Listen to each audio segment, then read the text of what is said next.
Hello friends, Manjusha cooking and ব্লগে আপনাদের সবাইকে স্বাগত। বন্ধুরা, সামনেই মহাশিবরাত্রি। তো মহাশিবরাত্রিতে অনেকেই উপোস করেন। তো আমি তাই জন্য ভাবলাম যে উপোস বা ব্রতের কিছু রেসিপি আপনাদের সঙ্গে শেয়ার করি। আর সাবুদানা দিয়ে কিন্তু এই রেসিপিটা খুব ভালো হয়। তো আমি সাবুদানার এর আগে দুটো রেসিপি দিয়েছি আমার চ্যানেলে, আপনারা চাইলে দেখে নিতে পারেন। তো আমি আজকে করব সাবুদানার পরোটা। তো চলুন দেখে নিই। এখানে আমি একটা শুকনো খোলায় কিছুটা সাবু ভেজে নিচ্ছি, এই 2 মুঠ মতো, খুব বেশি না, আপনারা যেরকম পরিমাণে করবেন সেই রকম। সাবুটা একটু মিনিট 2 শুকনো খোলায় ভেজে তারপরে ঠান্ডা হলে এটা আমি গুঁড়ো করে রেখে দেবো, যেরকম পাউডার গুঁড়ো হয় সেরকম। এবার এখানে নিয়েছি আমি কিছুটা সাবুদানা, প্রায় 2-3 ঘন্টা জলে ভিজিয়ে রেখেছিলাম। সাবুদানা সবসময় ধুয়ে ভেজাবেন, ভেজানোর পর ধুলে অনেক সময় কিন্তু গলে কিছুটা বেরিয়ে যায়, বেশি নরম হয়ে যায় বলে। দেখুন খুব সুন্দর নরম হয়েছে আর বেশ ফুলেও গেছে, হাতে আঙুলে চাপ দিলে কিন্তু ভেঙে যাচ্ছে। এবার আমি এটা ভালো করে হাত দিয়ে একটু স্ম্যাশ করে নেবো, আপনারা চাইলে স্ম্যাশার দিয়ে স্ম্যাশ করে নিতে পারেন। দেখুন স্ম্যাশ করে নেওয়ার পরে আমি 2টো সেদ্ধ আলু নিয়েছি, এখানে আগে থেকে সেদ্ধ করে নিয়েছি, বা এটা একটু গ্রেট করে নিচ্ছি। গ্রেট করে নিলে কি হবে, আলুটার মধ্যে কোনো লাম্পস থাকবে না, স্মুথ হবে।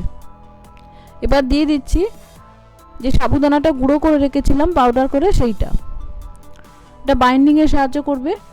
আর দিচ্ছি এখানে আমি কিছুটা চিনে বাদাম শুকনো খোলায় ভেজে খোসা ছাড়িয়ে মিক্সিতে এভাবে গুঁড়ো করে নিয়েছি, সেটা দিচ্ছি। এই চিনে বাদামটা দিলে পরোটার টেস্টটা কিন্তু খুব ভালো হয়, আর ব্রত উপবাসের খাওয়াতে বাদামটা কিন্তু দেয়া হয়। এবার দিয়ে দিলাম সন্দব লবণ, যেটা উপোসের খাওয়ায় দেয়া হয়। আপনাদের যদি সন্দব লবণও না খায় তাহলে এমনি করতে পারেন। আর অন্য সময় কিন্তু বন্ধুরা এটা নুন দিয়ে করতে পারেন।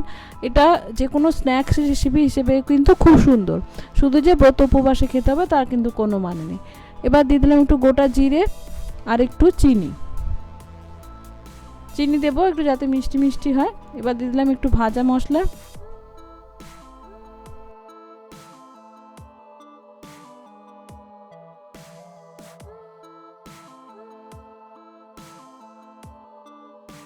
দিচ্ছি একটু ক্রাস্ট করে রাখা গোলমরিচ, এবার দিচ্ছি ধনে পাতা কুচানো। আপনাদের উপবাসে খাওয়ায় যদি ধনে পাতা অ্যালাউ থাকে তবে দিতে পারেন, না থাকলে স্কিপ করতে পারেন।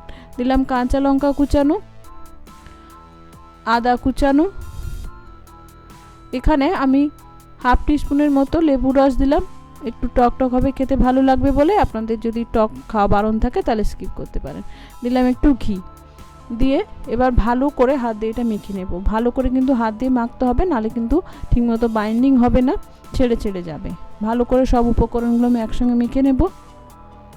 দেখুন মেখে নিয়েছি সব উপকরণ একসঙ্গে, যেরকম আমরা ময়দার একটা ডো করি সেরকম। এবার একটু হাতে আমি ঘি নিয়ে নেব, কারণ সাবুদানা এটা একটু চটচটে হয়। তো ভালো করে হাতে একটু ঘি ব্রাশ করে নিয়ে একটু বড় সাইজের লেচি কাটবো, যেরকম পরোটার কাটি, দিয়ে এভাবে গোল করে নেব। এবার আমি এটা বেলে নেব, তার জন্য চাকিতে একটা প্লাস্টিক পরিয়ে নিয়ে এইভাবে ঘি দিয়ে একটু মাখিয়ে নিচ্ছি। এটা সরাসরি মেনলি চাকিতে আমি বেলবো না, তাহলে কি হবে, আটকে যাওয়ার ভয় থাকে। এবার যে লেচিটা কেটেছিলাম সেটা হাতে নিয়ে এইভাবে আস্তে আস্তে চেপে চেপে আমি একটা পরোটা করে নেব। এগুলো কিন্তু খুব বেশি বড় সাইজের হবে না, বড় সাইজের করতে চাইলে অনেক সময় ভেঙে যায়, তাই এরকম হাত দিয়ে ছোট ছোট করে আমি এরকম পরোটা সাইজ করে নেব। আপনারা চাইলে যদি গোল করতে চান তাহলে এর উপর কোনো বাটি বা ঢাকনা কিছু বসিয়ে শেপ করে নিতে পারেন, তবে এটা একটু কিন্তু এরকম চারদিকে একটু ফাটা ফাটাই হয়। এই প্লাস্টিকে দিলে কি হবে, সহজে ছেড়ে আসবে প্লাস্টিক থেকে, বেলনি চাকিতে অনেক সময় আটকে যেতে পারে। দেখুন কি সুন্দর হাতের ওপর চলে এলো, কোনো কষ্ট করতে হলো না।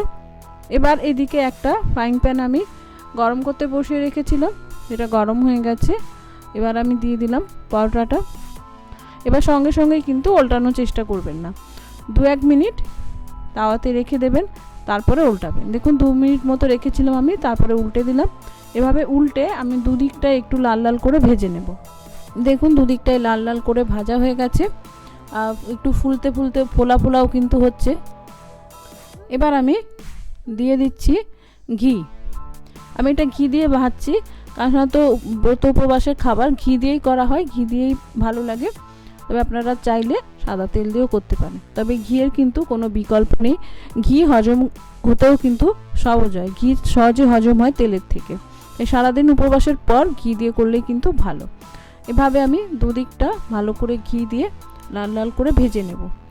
দেখুন বন্ধুরা, লাল লাল হয়ে গেছে, শক্ত কিন্তু হয়নি, সুন্দর নরম আছে। তার কারণ হলো এতে আলু দিয়েছি, আলু না দিলে একটু কিন্তু শক্ত পাঁপড় পাঁপড় হয়ে যেতে পারে, তাই অবশ্যই আলু দেবেন। দেখুন এবার আমি কড়াই থেকে নামিয়ে নেব। দেখুন বন্ধুরা, রেডি আমার সাবুর পরোটা। গোল গোল কিন্তু হয়নি, চারদিকে একটু ফাটা ফাটা হয়েছে, আর দেখুন ওপর থেকে কিন্তু সাবুদানাগুলো কি সুন্দর বোঝা যাচ্ছে, এবং খেতেও কিন্তু বন্ধুরা অসাধারণ হয়েছিল।